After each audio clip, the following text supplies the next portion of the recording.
It is about to go down, and we are here to preview Sunday's action in the National Football League. It's the Week 12 preview on the Audible. Cecil, Lammey, and Sigmund Bloom talking Vegas, talking to Atlanta, and on the Vegas side of things, Bloom against Atlanta. Will they actually use Henry Ruggs? Yeah. Because, we know to start Darren Waller and start Josh Jacobs and Devontae Booker as a what the heck flex, and Nelson Aguilar is in as your wide receiver 3 or flex play. But it comes back to me of like, well, is Henry Ruggs actually going to get used against Atlanta? It could happen. It's funny we're seeing eye to eye, Steve, because the Henry Ruggs mystery on the fantasy milk cartons is exactly what I was going to lead in here with, because you're going to play Jacobs, even though Atlanta's run defense is tough. Nelson Aguilar is the best play from this passing game, other than, of course, Derek Carr. If you need a streamer, like him as a quarterback 2 super flex, maybe a DFS play. But it's just a real mystery how they take Ruggs in the first round, come out in the first game, and have a big plan for him, and then have gone away from him. Some of it, Darren Waller's playing so well. Let's make sure to recognize that, exceeding all expectations for the second year in a row. And for the Raiders, this is a big one. These are the kinds of games that you look back when you lose this kind of game. That's why you don't playoffs. It's tight in the AFC. So Raiders traveling east need to take business. They need to take it. And on the flip side, on the Falcons side of things, well, they need to work without Julio Jones again Wednesday morning. Usually we do this Thursday, but yeah, it's Wednesday morning. So we're kind of stumbling around with some haziness when it comes to the availability of some of these players, one being Julio Jones. If he doesn't play, what does that mean for a guy like Russell Gage? Looks like Calvin Ridley's okay against the Vegas Raiders. How much will Todd Gurley or Hayden Hurst or even Matt Ryan do this week? Everything changes with Julio. And the reality is that he'll probably be a game time decision. And it could be one of those Julio is a game time decision and he looks just like good old Julio, or it could be Julio's a game time decision and he lasts a series. It's really difficult to tell. So I think Ridley is the only safe play here. Gurley, Hurst, most prominently, just completely disappears when Julio Jones isn't out there. Russell Gage is more of a what the heck flex, maybe Olamide Zaccheaus as a deeper what the heck flex here. Depending on how Matt Ryan performs, if Max Crosby and company pressure on Matt Ryan, we know he will wilt. And you wonder, Cease, with the Falcons, other than Todd Gurley scoring, they were winning under Raheem Morris. Then they go to New Orleans. They get reminded that they're a second-tier team, third-tier team in the NFL, and does that snap them out of it? And again, the Raiders should be able to win this one on the road. We'll see if the Falcons have some fight left. We'll see what the next game has for us in store. Chargers and Bills, and there could be plenty of fantasy goodness here on both sides because of the struggles of the defense and the talent on the offense. And on the Chargers side, Austin Eckler is going to get back to practice. Not going to play this week, but just keep that in mind when you're thinking of how much time do I have left on any sort of backup running back from the Chargers that you may have. Maybe you've already shut him down. But either way, Justin Herbert, Keenan Allen, yes and yes. Hunter Henry's been helping you out there. And Mike Williams can have plenty of flex appeal, especially when he gets in the end zone. So we're looking at this Chargers side first, Bloom, and going, okay, running backs, whatever, waiting for Eckler to come back. Wide receivers, there's some talent and opportunity there this week. This could be a fun game, right? Josh Allen against Herbert. This is fun. This should have some high light, real throws, maybe some low light throws, but certainly quarterbacks are going to put on a show for us. But whether Buffalo should be okay. Will we see Tre'Davious White on Mike Williams? Tre'Davious White hasn't been as much of a shutdown corner anyway, although I think that we're getting more confidence in Hunter Henry either way, and that could result in more Hunter Henry targets. Of course, there's going to be a lot of Keenan Allen targets. Keenan Allen, just fueling his way with Herbert to career high numbers. And like you said, this might be the last stand for Kalen Ballage. Certainly, it's been better than expected. See, I didn't think we were ever going to talk about Kalen Ballage again on this show. Yeah. But he was getting some receptions last week. So, like you said, Eckler could be back for week 13. Chargers, instead of being a potential playoff team that's disappointing, now have a chance to play spoiler. And, this could turn into one of those 15-round heavyweight fights with haymakers and playmakers. Cease, go ahead and copyright that one. Is the Bills' defense has been generous. So I think this could be one of those games that gets out of hand in terms of scoring, which means you want to have some Bills and Chargers players in hand for this game. Just a question of which Bills as we wait to hear about Smokey coming out of the bye. Yeah, wait to hear about Smokey, but not so much about Stephon Diggs, Josh Allen. Obviously, they're in your lineup. The Bills running back situation is one. I've got Singletary and Fessel OG Bloom. Never start him. Don't know why I've got him. Probably because there's not much left on the waiver wire. So I'm just kind of hanging on. Whatever. I'm not going to start him again this week, even though there is some interest here with the Chargers defense having weaknesses. How do the Bills attack in week 12? We saw Josh Allen get really comfortable for a few weeks, not as comfortable. And of course, remember last time we saw the Bills, they lost on that Hail Mary to the Cardinals. I don't see the Chargers defense causing a ton of trouble, although Joey Bosa's back and they have those pinchers now with him and Melvin Ingram. Much like the note we'll hit with the Raiders, you can't lose games like this and be a division winner. Now, the Broncos helped out the Bills last week by beating the Dolphins. So the hold serve on this one. We need to see the good Josh Allen. Like you said, the running game, we're just not trusting. Who knows? Maybe Zach Moss could have 2 short yardage touchdowns, but he's just a what the heck flex at best. Obviously, you're playing Stephon Diggs. I think you got to play Cole Beasley either way, the way he's playing. And if we don't see John Brown, I think he didn't practice at least the first day out of the box. He's not known as best healer. Now Gabriel Davis gets in there potentially as a what the heck flex. Again, this is a game that could open up both passing games because both quarterbacks want to play that way anyway, and we could see some back and forth action. And I'll also be watching Cecil. We're getting to that time of year, watching Dawson Knox. He's been banged up, been on the COVID list, but we know he has this tremendous physical talent, hasn't quite been harnessed yet by Josh Allen in this passing game. John Brown is out for this game. That could give Dawson Knox a chance to make an impact, not in our lineups or even on our rosters, but something to watch for the future. Well, we've been waiting, that's for sure. Been waiting about Dawson Knox. And, well, there's such a thing in fantasy football, Bloom, is called don't get too cute. Yeah. Now, does that apply with the Giants and the Bengals up next? Because the Giants, I'm getting plenty of Giants defense questions.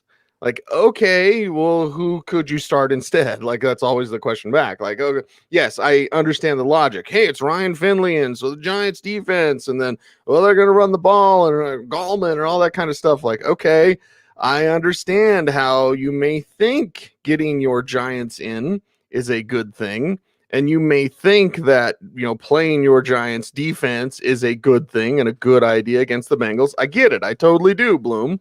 There's always a tipping point in life. What's the tipping point to make you click the check mark next to your Giants players this week? Yeah, the one guy that feels safe is Wayne Gallman, right? Because he's been scoring, because we expect the Giants to hang in this game. And I love that description. I wish I could reference exactly who it was. It said the Jason Garrett offense is designed to get 10 yards in 3 plays. And this is the kind of game that will encourage him to do that,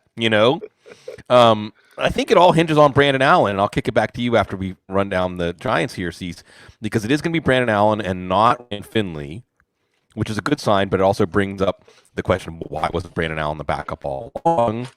But with the Giants, if you think that they can control this game, and by the way, unbelievable that the NFC East has a 3-6-1 and 3-3-7 teams going into Week 12. So, the Giants have a chance to at least be in a tie for first, depending on what the Eagles do on Monday night. So, Darius Slayton can make some big plays downfield, but do they try those plays? Evan Ingram is probably a safe PPR play. Sterling Shepard-Fish, PPR play. But if the game script doesn't force them to run Daniel Jones, we're going to watch that. If the game script doesn't force them to throw the ball more than 20 or 25 times, I think we may see a lot of Alfred Morris in this game. It's just a question of what Brandon Allen can do with his chance. And see, we talk about this, and the Giants absolutely have to win this game if they want to have any hope to make the playoffs because their schedule gets a lot tougher after this. But with the Giants and the Bengals, it just comes down to what Brandon Allen can do. And like we talk about, Brandon Allen has a chance to make a lot of money with this opportunity to show that he shouldn't be on a practice squad, that he should be a backup quarterback, certainly on rosters ahead of guys like Ryan Finley or Mike Glennon. We'll talk about that. So, I think there's a lot on the line here for Brandon Allen, and I'm curious what your observations are, having watched him start 3 games for the Broncos last year. Yeah, he was generally terrible. I mean, if you look back at last season in those 3 games, hey, Joe Flacco goes down. Let's turn to this guy. All right. Well, what did he do? He relied on one receiver mainly last year, and that was Cortland Sutton. So good job there, right? Kind of figured that out. Didn't necessarily spread the ball around like you may want someone to do. So, okay, who's he going to lock on to? Not necessarily a struggle target unless you want to talk about every time he drops back, Bloom. Like, it doesn't need to be pressure there for Brandon Allen to struggle. Now, if I mention Cortland Sutton and we're talking about Cincinnati, I'm going to bring up T. Higgins, but is that truly going to be his guy? Well, he's going to have one guy, Bloom. So you might hit on a Tyler Boyd. You might hit on a T. Higgins. Maybe it's A.J. Green. There's going to be one guy that gets it. And then, of course, Gio getting the Brock as Joe Mixon's been shut down. So let's talk about this Brandon Allen-led Bengals offense. I think Tyler Boyd will still be semi-safe, like pencil him in for 5 for 50 or something like that against the Giants. T. Higgins, like you said, if it's Brandon Allen for the rest of the year, that bodes well for T. Higgins. Is actually Allen made Sutton and then Tim Patrick both pretty solid plays when he was in, except for the game in Buffalo. They lost 20-3 because it was a cold and windy day. Noah Fant was actually pretty good. Noah Fant had that long catch and run touchdown from Brandon Allen. I think they actually won one of the games that Brandon Allen started. So the problem with Higgins this week, though, is he should get the James Bradbury treatment, which, again, makes you feel a little better about playing Tyler Boyd. Not that you're going to turn out. Auden Tate's on the COVID, by the way. Mike Thomas is banged up. I guess we circle all the way back around to A.J. Green. Giovanni Bernard, a little more viable with Brandon Allen than he was Ryan Finley, but not that much more. And I guess that's the thing, is this is more of a data gathering game for the Bengals offense and what we have to look forward to as Bengals fans. Unfortunately, have to look forward to the rest of the season. But Joe Burrow. Tennessee Titans and Indianapolis Colts up next. This one should be more interesting than some people think. And the Tennessee side, well, A.J. Brown, Corey Davis, yes. Derrick Henry, of course. Does Anthony Firkser sneak in? Yeah. Let's talk about that tight ends, because again, Tennessee's pretty basic, Bloom, but basic's been working for them at times. Yeah, basic worked last week, coming back against the Ravens with play action passing. And what we saw 2 weeks ago, is the Colts really shut down the Titans. Now, there were some plays that could have changed the complexion of that game, like the deep ball to A.J. Brown that he didn't quite catch. As the game went on, things got tougher for the Titans. What do they do turning around in this game with some confidence after getting that overtime win?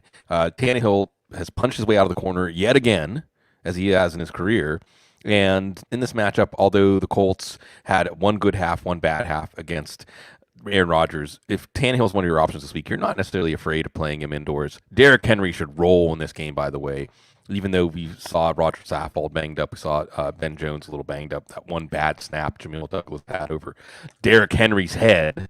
Maybe that's not the time that you want to call the wildcat play, by the way, whenever you have your backup center in. A.J. Brown wasn't doing much until that last drive of regulation where he had those 2 plays where he would not be denied. I just don't think you can put him on the bench. Corey Davis continuing to play very consistently. And you would expect, because Tennessee's defense is just not one of the better defenses in the league, that the passing game is going to have to do some of it. But Derrick Henry is going to do his share. Remember, in that game, it was 2 touchdowns that got vultured by Johnny Smith and Dante Foreman.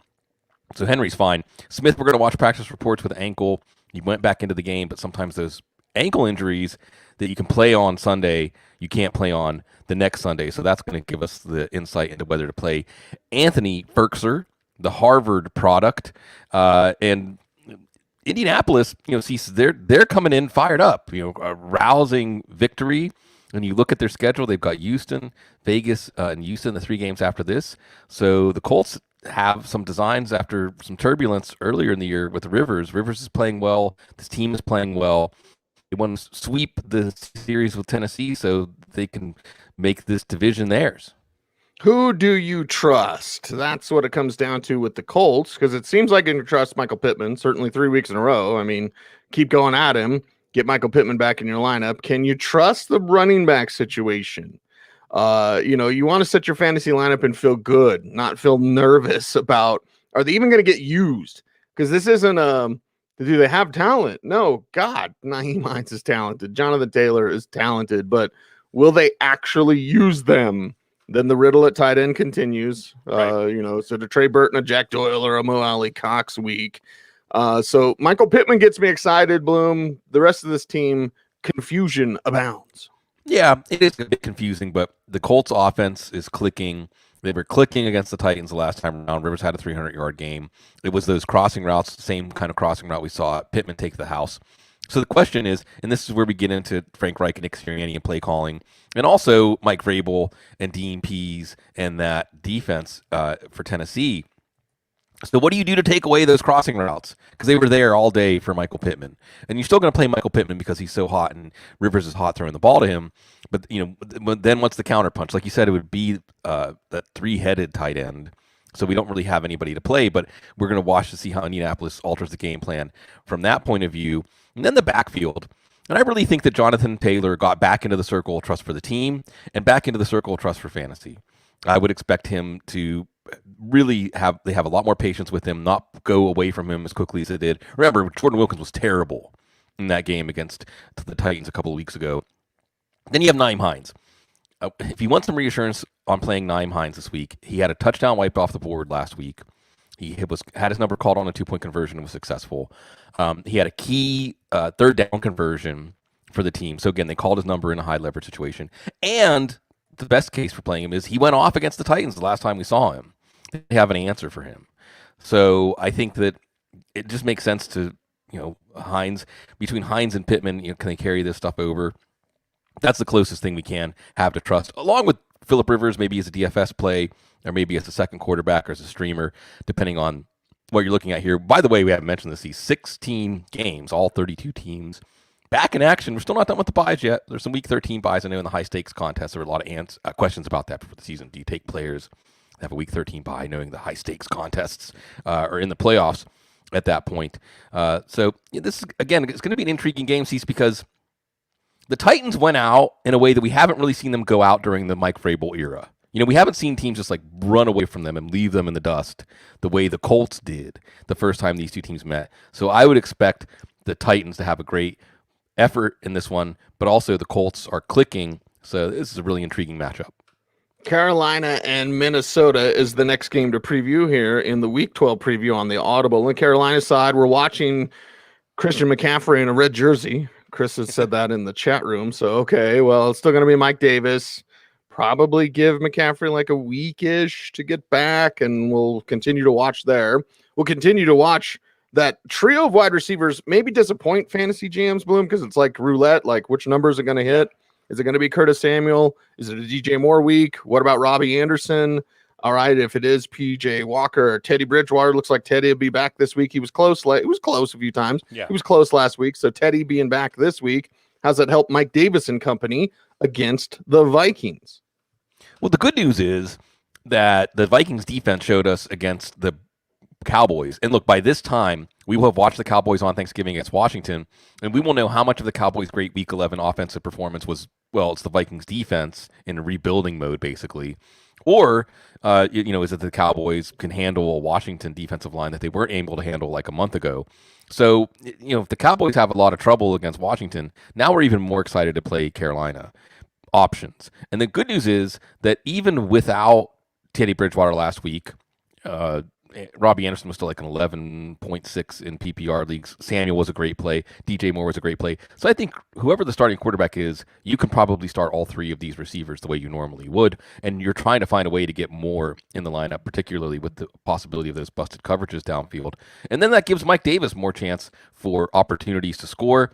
And I think if Bridgewater's in, he should get more checkdowns and dump the backfield than he did with PJ Walker. So what's nice here, Cease, is while we're talking about different teams, what their effort going to be, going to get up for these games that are meaningless in terms of playoffs, we know that's not a question with Matt Rule's Panthers. And just in general, what we've seen from the Panthers this year, Cease, exceeding expectations on both sides of the ball. I'm excited to see what the Matt Rule regime is going to hold in the future. Yeah, we're excited to see Dalvin Cook every single week. And obviously, as you're in lineup, we're watching the Adam Thielen situation and going, huh, what can Justin Jefferson do? Do more. Yeah, all right. Maybe there's more for the tight ends, more for Alexander Madison Bloom. Like, again, Vikings simple, but the Thielen problem coming off his monster game may throw in a wrinkle or two we weren't thinking about. Yeah, do the Vikings see? The question here is: we had 30 carries from Dalvin Cook 2 weeks ago on a Monday night, 27 carries last week, taking a lot of punishment. Do the Vikings scale things back a little bit? Are teams in the league going to learn about load management the same way they have in other sports? Where, just you have Alexander Madison. He isn't just an in case of emergency break glass guy. This would be a game that would make sense to try to cap Dalvin Cook around 15 or 20 carries. And still, you can run your same offense with Alexander Madison. Maybe he's not as much of a receiver out of the backfield, but you want to force Carolina. Remember, they had a weak run defense. 5, didn't go to 6 last week because Adrian Peterson and Kerryon Johnson got shut down. 5 running backs have had their best fantasy afternoon, day, night of the year against the Panthers. It makes sense you're going to have some success here on the ground. And then you're going to set up the pass downfield. I think with Adam Thielen, the report is he had a positive test, then a negative test. I would guess if he doesn't have any more positive tests, we're going to see him coming off of one of his maestro performances. And, of course, we're not going to bench Justin Jefferson. The Carolina defense did shut out Detroit last week, Cease, but it was Detroit. So, we'll see. I don't think this is necessarily a Carolina defense that we should be afraid of. It's a shame that Minnesota lost in the end to Dallas because if they had won, now we're talking about a team that has an outside playoff shot as the defense is getting better. We know their identity on offense, and I think it's just going to come down to whether Carolina can slow down their running game, and I'm not convinced they can. All right, let's move on then, and it's Arizona, New England, and, well, again, Wednesday morning, we are watching Kyler Murray, who's got the little shoulder thing, a little bit banged up, okay, against the Patriots. How will he perform? Obviously, you're starting Nuke and all that. And considering others on this team, the running back situation might have you confused or scratching your head. Which Cardinals can you turn to with confidence this week? You want to say a lot, right? Because in the last 5 weeks, either the Patriots defense has been a failure against the run or against the pass. And judging by what we saw last time out, I would expect we'd see Kenyon Drake get a lot of work. And, of course, Chase Edmonds is still out there in the passing game especially and can break off some nice runs when he does get opportunities as a runner. So they're both at least flex plays, maybe both running back twos here with the way the New England defense is struggling. We are going to see Stephon Gilmore against DeAndre Hopkins. I'm not saying to bench DeAndre Hopkins, but that may make you more inclined to play Christian Kirk in this one. But the big question here, Cease, before we switch over to the New England mode, is I'll ask you, with Kyler Murray, should we be worried about him? I feel like this has barely been talked about at all. He's got a sprained throwing shoulder, AC joint, his throwing shoulder. Obviously, we'll talk to Dr. Gene about this Sunday morning. He's going to be writing it up and all the great work he does for Football Guys for subscribers there. But we only saw him run the ball 5 times for 15 yards. How can he, Cease, how can he be confident running the ball? I know he doesn't take much contact, but one hit on that shoulder, and then is he going to be comfortable throwing the ball? So I think that with Kyler Murray, I'm not saying to bench him. There are some choices I suppose you could ask me, Justin Herbert or Kyler Murray. I'd say maybe this is a game to see how Kyler Murray does going across the country. But I think this is a question how he's going to play with this injured shoulder that hasn't been asked enough, and we'll at least get part of the answer on Sunday. We'll get part of the answer, and that part may be, how's New England treat him? Are you worried, Bloom? Yeah, throwing shoulder. And a kid that plays with reckless abandon. Like, again, he doesn't take a lot of hits, but he also doesn't really care about that. So New England side of things, okay, is it Jacoby Myers week or is it Demir Bird week against Arizona? Vance Joseph, we're back. All right. In the running back situation, is James White doing more? Obviously, to go along with Damian Harris. We're watching the practice status of Sony Michel, and I wish my God blessed phone would stop ringing. Anyway, Bloom, take it away. Yeah. New England. This is live, people. This is real time. This is why you don't ever call me, because I'm like, oh my God, please. We're all part of it. This is real life. Cam Newton had a better day passing against the Texans. Cardinals not as easy of a matchup as the Texans against the pass, and you would think maybe they would go back to the run. Damian Harris got that touchdown in a solid drive early, and then they barely went back to him. So whether Damian Harris may end up being based on how Kyler Murray and the Cardinals offense plays, and whether the Patriots are playing from behind, we'll see if Sony Michel's active. So Sony Michel being active for this game might be enough for you to say, yeah, you're pushing Harris down the what the heck flex list because he isn't involved as a receiver. Jacoby Myers and Damiere Byrd will be.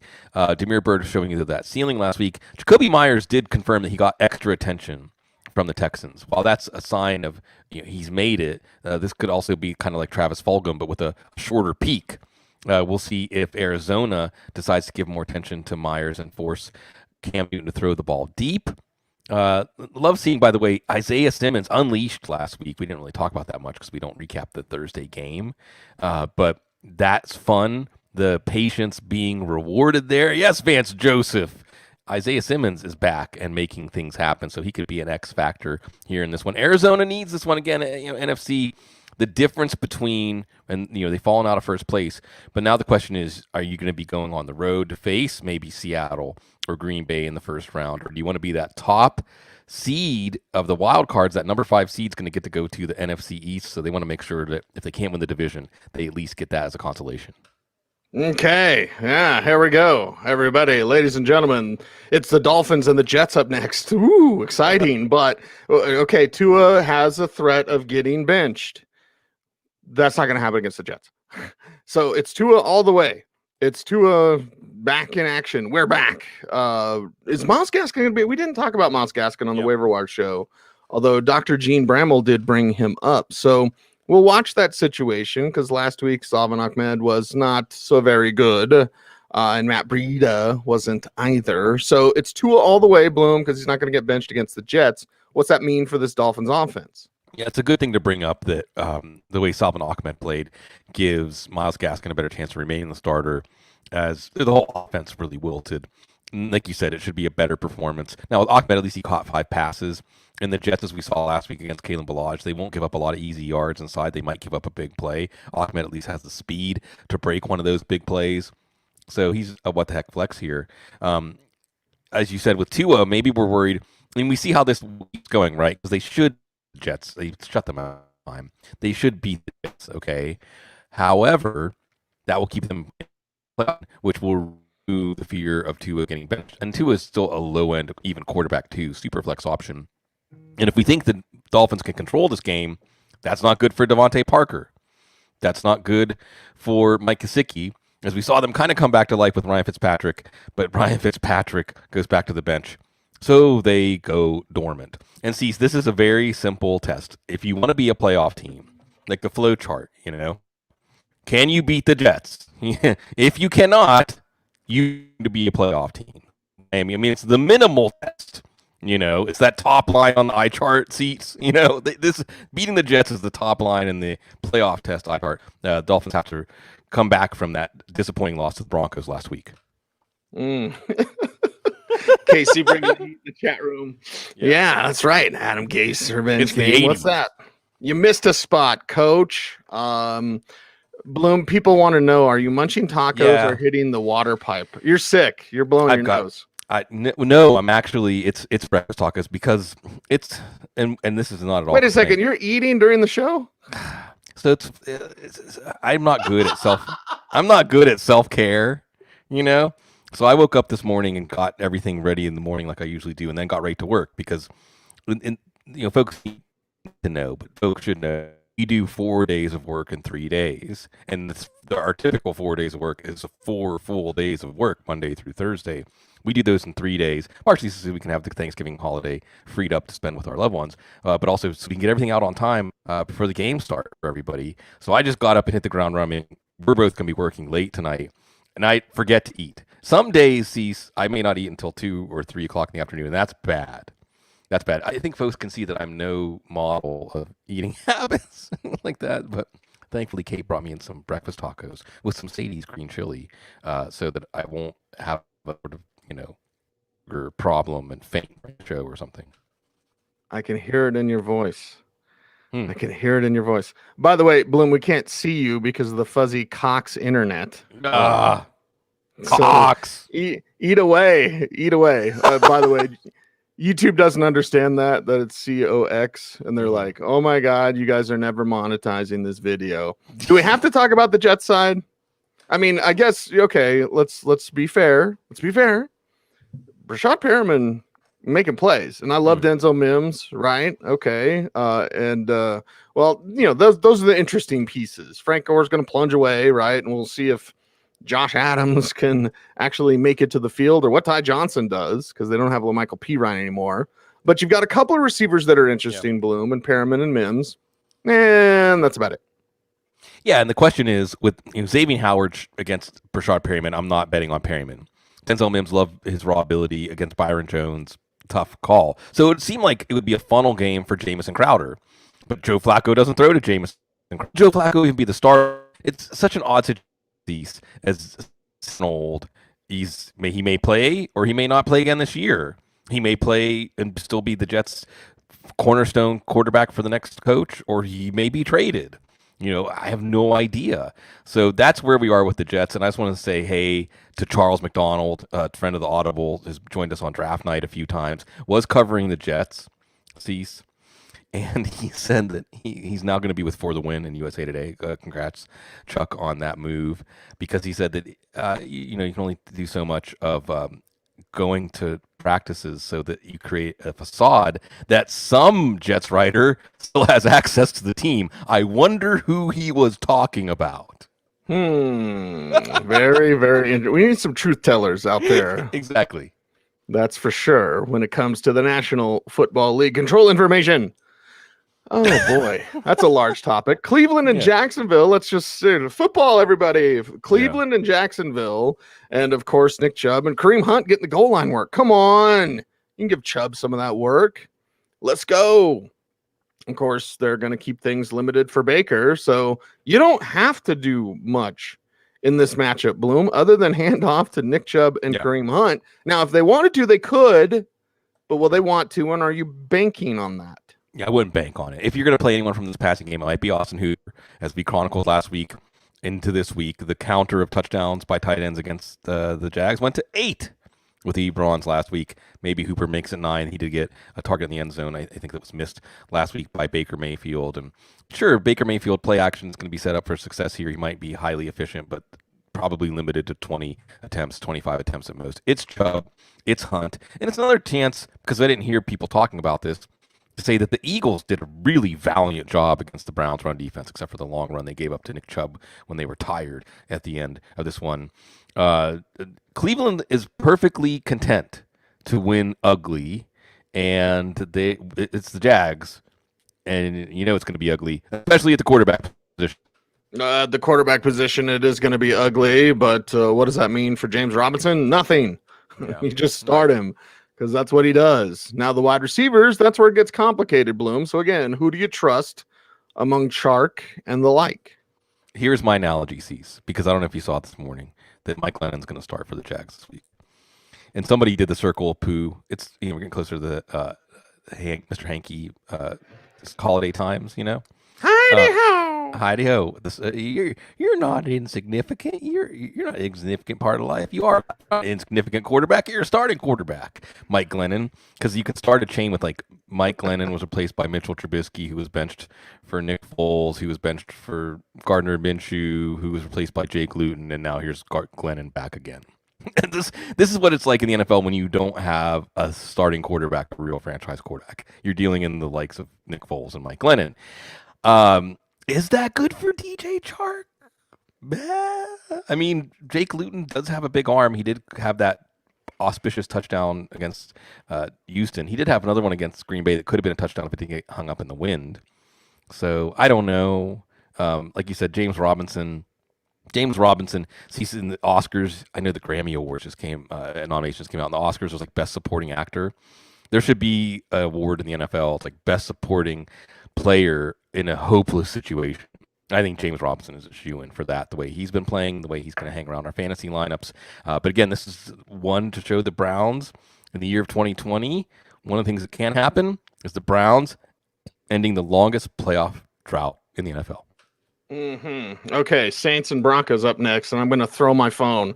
You're literally seeing real time like what I deal with on a daily basis. Going to throw this phone. And not because I'm frustrated about the Broncos, Bloom, but Saints side of things, it's like, well, start everybody. Because they're not facing the Dolphins this week. And that Broncos defense, okay, you're excited. You got after Tua. You got those 6 sacks. Well, it's Taysom Hill now. And this is a much different situation, a much different spot to be in. Latavius Murray is a flex play, if not more. Alvin Kamara, you're starting with confidence. Emmanuel Sanders, revenge game, wide receiver 3 flex play. Michael Thomas, you're starting, of course. They might actually use Jared Cook. They regularly don't, but it's the Broncos, and they can struggle against tight end if teams want to use them. So Taysom Hill, week 2. And I was talking to someone, let's just say around the Saints building, that said Sean Payton did go out of his way to prove that Taysom could throw because of his ego. So there you go. What's he going to do against Denver? Probably more of the same. Yeah, see, so when you say things about NFL head coaches and end it with because of his ego, that's like redundant. You know, we're talking about NFL head coaches. It's good. Right. And see, pick up the phone. It's me. I'm calling you right now to say, what are the chances that Vic Fangio and the defense unmask Taysom Hill this week? What was that? I'm sorry. What are the chances that throwing my phone? No, it wasn't actually me. I'm not going to do that to you. What are the chances that Vic Fangio and this defense can unmask Taysom Hill? Very low. Yeah. So you still like Taysom Hill as if you don't have an automatic number 1 starting quarterback. And I'm getting the Taysom Hill or Lamar Jackson question. And Taysom Hill might be the right answer. I probably still would go with Lamar Jackson, assuming they're playing Thursday night as of this moment. We're going to watch the split, as it was about a 50-50 split between Murray and Kamara. And also, Kamara was not used much as a receiver. Maybe some Kamara receptions by design, where he's the first read. I don't know. Our confidence level in Kamara could be getting smaller. What's not getting smaller? Michael Thomas's target share. 12 out of the 23 targets last week. Keep it simple. Again, it can be a blessing for a quarterback that you need to pre-digest things for, simplify things for, because then you go to your best players. And Emmanuel Sanders, the best downfield receiver. Again, he had a long touchdown called back by a penalty last week and caught another one, which was really Taysom Hill throwing up a prayer on 3rd down. But again, the Broncos, those prayers are answered. And Cecil, this is one on the air. You can hear later today. Something I want to share something with you that you may or may not have known. Do you know what year? You're breaking up, so spit it out, baby. Spit it out. What year was the last time the Saints beat the Broncos? I don't know. 1994. Where were we in 1994, Cecil? The last 5 games, the Broncos have beaten the Saints. I was happy I didn't have a cell phone in 1994. How about that? Actually, I did have a cell phone. I had the old the brick bag phone that you plugged in to the car, and you take it with you. So yeah, I was an early. It was funny because I had a cell phone like early and paid through the nose for it, and then like I got rid of it, and then when everybody got a cell phone back, I got another cell. So like I had a cell phone before most people around my age, and then I got rid of it because I couldn't stand it, and it was very expensive. And I didn't have a cell phone for like 3, 4, 5 years. Now I'm wishing I could go back to the bag phone. Bloom. Yeah, young Cecil is showing up. The ghost of young Cecil is saying, "Don't get a cell phone." Don't. Yeah, and I think we'll see the ghost. I think we'll see Drew Lock's soul jump out of the body a few times during this game. Yeah, and that's the thing. Like everyone falling all over themselves about Drew Lock. It's like, well, he's still barely back to what he was last year. So there's been no improvement. There's been nothing there from Drew Lock. So you're really going to trust that? Okay, they figured it out. They can run the ball. Yeah. Are they going to do that against New Orleans? You know, is he going to have time to throw? Like all these sorts of things. Like they're not going to do that, Bloom. So again, enjoy that you had a quality win last week against Miami. And then get ready because New Orleans is going to punk you. Yeah, see, it's going to be like for the Saints pass rush. It's like when they say dinner served at Thanksgiving, you want to make sure to get what you want first. You know, I mean, this is really where we are. I think you're going to see Drew Lock's weaknesses, and the question almost becomes: is it so bad so quickly that there's garbage time? And that really is, we're not necessarily going to play Judy or Patrick or Noah Fant or any of the players, KJ Hamler, from this passing game, unless we think it's going to be garbage time, because we saw what the Saints did to Matt Ryan, and dare I say Drew Lock is going to be even worse under pressure than Matt Ryan. And then you have the running game, the resurgent running game, not against the Saints. I don't think so. Not against this front seven.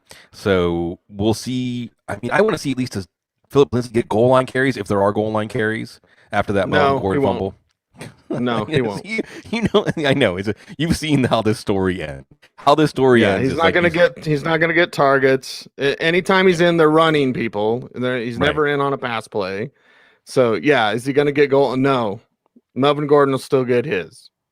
Yeah, and which will be like 11 carries for 30 yards. So you're hoping for a touchdown. Yeah, we know how this story ends, which is what little hope gets extinguished pretty quick, at least when a team like the Saints are coming to town. San Francisco and the Rams are up next. And the 49ers side, it's basically just going over the injury report. Well, who's healthy enough to play this week? That's what it is. That's what it is at the running back position. That's what it is at the quarterback position. That's what it is at the wide receiver position, and hell, even the tight end position. So at least they're consistent, Bloom. So going over your early reports, and again, it's Wednesday morning. And what are we thinking about the 49ers this week against a Rams team that's feeling their oats after the big win last week? I think that's one of the keys here is, the first time around, the Rams maybe respected Kyle Shanahan and Jimmy Garoppolo too much, and they actually lost this game. But with Nick Mullins and no George Kittle, and we'll see. We'll see about Brandon Ayuk and the COVID list. We'll see about Deebo Samuel, who had, in the first game around, it was Kittle and Samuel. He had the 6 for 66 and a touchdown line. Will Samuel be healthy enough to play? Will it matter? And the good news is that shutdown corner is kind of wasted against the Kyle Shanahan offense, right? I mean, this is why Kyle Shanahan drafts receivers who aren't the best route runners, because they get open by play design. They get open by misdirection, different things that Kyle Shanahan does. So it isn't like Jalen Samuel can wipe out Brandon Ayuk or Deebo Samuel. Jalen Ramsey. Sorry, my brain is getting ahead of itself here. So Ayuk plays, Samuel if he plays, what the heck flex? Jordan Reed, what the heck tight end. Now, we may see Raheem Mostert, and I'll say this, if Raheem Mostert's on the field, he's in my lineup because of how many times we've seen a touch to the house from 70 yards this year already. And that's basically it. San Francisco is now reduced to playing spoiler, and as you said, the Rams are feeling really good coming off of a big Monday night win, and this is still a team that has a chance to win the division. This is still a team that, dare I say it, Cease, Jared Goff did well against a team that can generate pressure. I don't want to say Rams Super Bowl, but I want to say that, hey, it's NFC. Any one of 5 or 6 teams can make the Super Bowl. Yeah, you never know. So just keep watching and keep looking at the Rams going, all right, do it some more. Now, much like the 49ers, you have that running back by committee. So it's a Malcolm Brown week or Darrell Henderson week, or whatever. Keep watching that. And the Rams side has other exciting players, but you have also a tight end by committee, Bloom. Cooper Kupp. All right. Robert Woods. Let's go over these Rams and what they could do against the 49ers on Sunday. And it's actually pretty simple. What's very refreshing watching the game on Monday night is it's Kupp and Woods. And it's Kupp and Woods in such incredible synchronicity with Jared Goff. And when these plays go as designed. And I think against San Francisco, the plays will go as designed. So you're sticking with these hot hands, Kupp and Woods. As you said with the tight ends, if it was just focused on one of Higbee or Everett, we would like that tight end, but it's split. And then you get to the backfield. The Rams control this game. The Rams have a lead way in the fourth quarter. Will it be Darrell Henderson? Will it be Cam Akers who scored his first NFL touchdown? Will it be Malcolm Brown? This is one of those situations, if you go all the way back to the preseason, right? And Sean McVay said, I like what Kyle Shanahan does with his running backs. I'm going to do something like that. And we should have believed him. This is about the purest 3-headed backfield that I can remember, where it's actually like 1/3, 1/3, 1/3 in the snaps and things like that. So I guess that Akers and Henderson are both what the heck flexes if you think the Rams can win this one going away. But watch it be Malcolm Brown getting the carries in the fourth quarter instead. Everybody is looking forward to Kansas City at Tampa Bay. Everyone except Tom Brady. Whew, we got some interesting notes to go over there. But Kansas City side of things, well, this Tampa front seven is going to be very tough. You can take some shots at the secondary. Obviously, you're starting Kelsey and Hill. Obviously, you're starting Mahomes, Clyde Edwards-Helaire, all this sorts of talent. It's the auxiliary players, Bloom, that in matchups, this game of matchups, they could find a way to get it done against the Buccaneers. Who are those players? I think that you have to play, of course, Hill and Kelsey. That's no question. And I think the offense may go through them. Watch Sammy Watkins. Sammy Watkins, so we just always guess on the side he's not going to play. McCole Hardman not very involved last week, but that was coming off of the COVID list. I think a day before the game he was activated from the COVID list. So if we're looking at McCole Hardman and Demarcus Robinson out there, Demarcus Robinson is certainly what the heck flex, had 6 catches last week. But after watching what we watched, Ceased, I mean, watching the game on Monday night, how often were the Bucs defensive backs? It was like the bad Bucs defense where they're trailing like 2 or 3 beats behind competent receivers. How is that going to look against Hill and Hardman? You know, those are plays that Hill and Hardman can house. Kupp and Woods are good at getting yards after the catch, but Hill and Hardman can take those and turn those into big plays. It could be an embarrassing game for the Bucs defense, to be honest. Edwards-Helaire did finally have 2 touchdowns. So this is how fantasy football teases us, these. Edwards-Helaire finally had 2 touchdowns last week. Okay, I'm ready to play him. But now it's the Bucs. And what we saw from last week, good job today. Basically, when they run the ball about a third time that they pass the ball, that's what you're supposed to do against the Bucs. Why are you testing the strength of this defense instead of the weakness? And I think whereas with Jared Goff, you'd say, well, maybe you go aggressive on the blitz and you can force him into bad decisions. That's one of the worst things you could do with Mahomes. That's what Cecil, I was talking to my 84-year-old father now, Sigmund Bloom.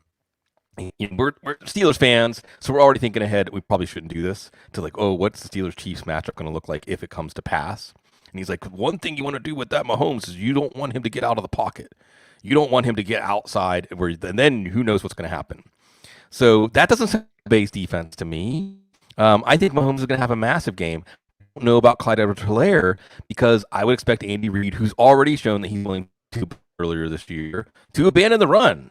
And that means we're looking at maybe Clyde Edwards-Helaire as a receiver. He hasn't had that big game as a receiver yet. So maybe after he has his first multi-touchdown game, we have the first game where he breaks off some big plays as a receiver. That's what we could be looking at here. But he's more of a what-the-heck flex than the running back one that you drafted him to be. But Cease, I just wanted to talk about the delicious. You know what's more delicious than Thanksgiving dinner, Cease? When Bruce Arians calls out Tom Brady. Yeah, maybe he's confused, and that's why he's the league worst out there. And it's BA, man. BA doesn't care. No. I think he's I'm gonna hurt Tom's feelings. No. Tom Brady has not completed any of his last 22 passing attempts that traveled at least 20 yards in the air. That's according to Next Gen Stats. And when asked about that, Bruce Arians is like, I don't know. I think the defense is confusing him. He's doing it in practice. I don't know what's wrong. Yeah, I have no idea. So there you have it. Here we go. Okay, Buccaneers side. You already know the assets. It's the Chiefs. You're going to have to put the foot on the gas. So is it as simple as Tom Brady's holding this offense back, Bloom? It is. I mean, at least Bruce Arians would say so. And this is fun. And look, the reality show that started with Tom Brady, the decision, has continued to pay off. And you wonder, Cease, how on board was Bruce Arians with Tom Brady? How on board was Bruce Arians with these moves of bringing in Rob Gronkowski and Antonio Brown? I don't know, but I know that Bruce Arians is not happy with how Tom Brady is playing. And when you don't have the downfield pass, what do you have in the NFL? Sure, you can paper cut nickel and dime defenses, but if you can't make them honor the downfield pass, you've got problems. From a fantasy standpoint, this is pretty straightforward because, especially in PPR leagues, and because you expect Tampa Bay's defense to make this a high-scoring game, Antonio Brown, Chris Godwin, Mike Evans, who's not going to face Jalen Ramsey this week, they're all good PPR plays. Tight end split between Brate and Gronk. Gronk is still the better play, but not as attractive as he looked like a few weeks ago. Then you have the backfield. And look, it would be rational. It's interesting to see what Byron Leftwich is going to do, right? Because I would say, especially with Ronald Jones able to break 98-yard runs, You slow this game down and you calm down Tom Brady. See, you almost manage Tom Brady like he's Baker Mayfield or something. You get him into short. If he's only passing well in like that 7 to 15 yard range, if you're not in third and long, you know, allow. And we know that Kansas City's defense at times can have trouble getting off the field against a good running game. So I'm not saying to play Ronald Jones. I wouldn't be surprised if at least they try that, but now we're assuming rational coaching. Kansas City, and we've seen also Tampa Bay's offensive line is an issue. So Kansas City with Frank Clark and Chris Jones, that could be something. I think that we're watching a game here where Tom Brady's confidence might be an issue, or him having the team. This team is still on track to make the playoffs and end another playoff drought. I think there's like 12 years. Cleveland's at 17. But I want to bring up something Stephen Ruiz, a great football writer, if you don't follow him. I think it's like the Stephen Ruiz on Twitter. He brought up a clip from like 13 years ago, Cease, or 10 years ago, or 11 years ago, whenever Bruce Arians said he seems confused out there, which is just striking. Bruce Arians gives us so many good clips. I mean, I know a lot of coaches watching their quarterbacks and have things they want to say, but they don't say them publicly. Bruce Arians doesn't care, like you said. So this clip said that Bill Belichick actually only spent like 45 minutes a week preparing the defense for the Patriots. Why? Because he was spending most of his time with Tom Brady breaking down the defense he was going to play that week and telling him, like decoding the defense for him so that he would understand what he was looking at and understand how to read those coverages. I also want to point out that Ben Vallin wrote an article today that was basically like, let's stop arguing Brady versus Belichick. They both needed each other. So, certainly maybe Brady needed Belichick more than we knew, or certainly against these tougher defenses, that's where Brady is really missing Belichick, because it does seem like he is confused out there, and I would expect that Steve Spagnuolo and the Chiefs will confuse him some more. From great game to, all right, Chicago, Green Bay, let's get through this one. They don't know yet who's going to be the starting quarterback. Does it matter? David Montgomery's back. Does it matter? The Bears, do they matter, Bloom? Well, what's wild about this game is if the Bears can win, because remember, they haven't played the Packers yet, they'll, I think, be in control of their own destiny, because if they can sweep out the rest of the games, they can win this division still after the Packers lost to the Colts. So, yeah, it matters. It's kind of, or at least on paper. But as you said, we don't know who the quarterback is going to be. I don't think there's any confidence in Foles or Trubisky by this team at this point. Montgomery has a great matchup. Still only basically a what-the-heck flex here. Allen Robinson, you got to play. But guys like Miller and Mooney, not so much. Miller's had a connection with Trubisky at times. Jimmy Graham appeared to have the connection with Nick Foles. So certainly if it's Trubisky and not Foles, then that's hurting Jimmy Graham. And we'll see. But you can't have much confidence in the Bears. But at the same time, they beat the Buccaneers this year. I mean, they beat some teams that were playoff teams. Green Bay thinks they're a playoff team, although they got to make sure to beat the Bears for that to be assured. Yeah, you got to live in reality, Green Bay, and that means the reality of Aaron Jones, Devontae Adams, Aaron Rodgers, yes, please. Robert Tonyan, maybe Bloom, and then we're watching Allen Lazard to see if he'll do more upon his comeback. What does that mean for Marquez Valdez-Scantling? I've got Jamal Williams as a what-the-heck flex this week, and, well, I kind of wish Kansas City Tampa Bay was the night game, but whatever. Exactly. It should have been the night game. Last year, we saw a Bears defense not quite as good as previous versions. We saw a Packers offense not quite as dangerous, especially Aaron Rodgers as previous versions. And the Bears really held Rodgers in check. They were low-scoring games. Remember that 10-3 stinker to open the year? Rodgers only threw for about 200 yards. They were not air shows for Aaron Rodgers. And the Bears defense is credible enough that, I wouldn't say this is a smash week, a spot for Aaron Rodgers to have a ceiling game. Certainly, you're not going to go away from Adams. You're not going to go away from Aaron Jones, although the last time we saw the Bears defense, they were doing a pretty good job against Dalvin Cook. So, again, not a ceiling game. Really, ceiling games against the Bears haven't really been coming. And then, so you ask, like, do you play someone like a Robert Tonyan or Valdez-Scantling? Lazard played about 60% of the snaps last week against the Colts, didn't really do anything. So I think if you couldn't go to one of those other receivers, it's still Valdez-Scantling at this point. But kind of going along with your lack of enthusiasm about the game, Cease, I think it's going to be lack of enthusiasm about the fantasy output here, even though it is a very important game in the standings. Monday Night Football is Seattle and Philadelphia. So let's break this one down on the Seattle side. It looks like Chris Carson's going to be back, although I feel like every time I say that, something comes up and then he's not. Rashad Penny will get back to practice next week. Who cares? With Chris Carson there, Carlos Hyde there, of course, Tyler Lockett, DK Metcalf. This will be a big week for your Seahawks players. Watching the tight end position bloom. Greg Olsen down, like, okay, is Jacob Hollister worth a window, right? We're always capturing windows in fantasy football. Some are longer than others. Jacoby Myers, others that we've talked about during this show. But yeah, so there's some interest here with Seattle side and obviously some exciting players for your fantasy team. And the main thing we're watching here is this Seattle evolving into a balance with a solid defense and a good running game. And that means Russell Wilson and the cooking, I mean, he'll still cook, but it won't be a Thanksgiving feast. It will just be enough to nourish you. And for fantasy, you're not going away from him. But let's watch this. Let's watch Chris Carson.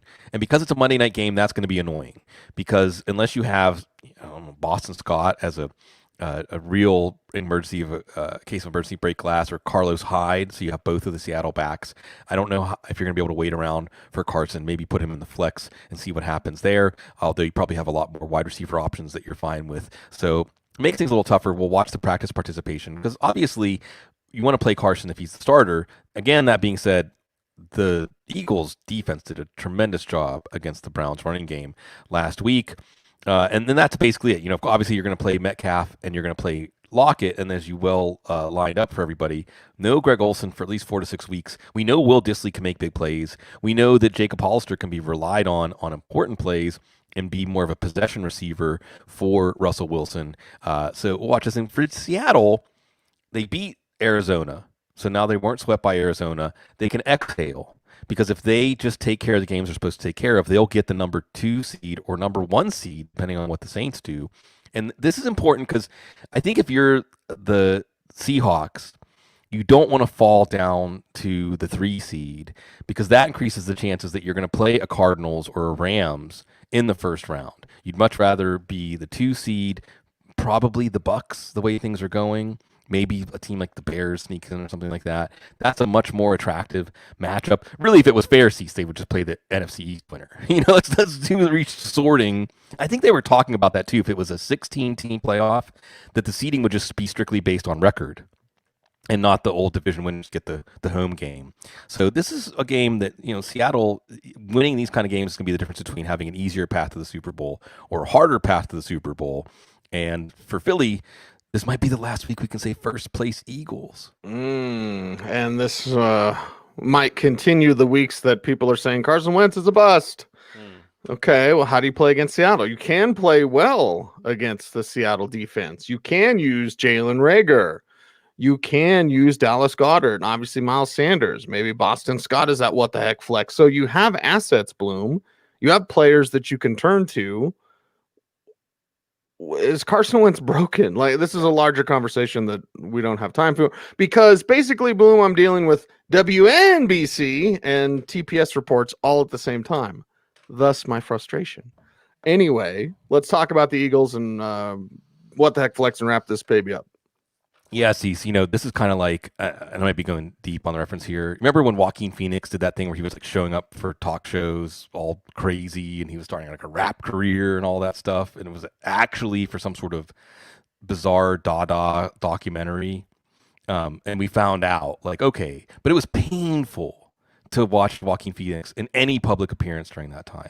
I don't think Carson Wentz is doing some wild documentary here, but that's how it is. It's painful watching Carson Wentz. It's painful because I think it's a complete failure. Benjamin Solak has done a tremendous job chronicling this as we've gone through the season. Because it's not just Wentz, and it is Wentz, but it's not just Wentz. It's the coaching. It's the personnel management. It's the cap management. It's everything that this team has done to culminate in this colossal failure where now we're talking about, well, what's the cap hit if they trade him or release him and things like that. And you watch Carson Wentz and there's no process there. There's no grounding in some sort of framework to handle going toe to toe with defenses. Seattle's defense has been better in recent weeks. Carlos Dunlap helping. Jamal Adams is back. So yeah, maybe you're playing the Seattle defense here. You are still playing Miles Sanders. Just hope he avoids those fumbles. His fumble didn't help last week. He still looks really good, but he's in a terrible offense and a team going nowhere. You're still playing Dallas Goedert, garbage time touchdown, but he was still getting involved before that. Probably, I know the Seahawks have been a tremendous matchup for wide receivers, but the defense is getting better, and those were wide receivers that weren't in the Eagles' offense, that weren't having to depend on Carson Wentz to execute.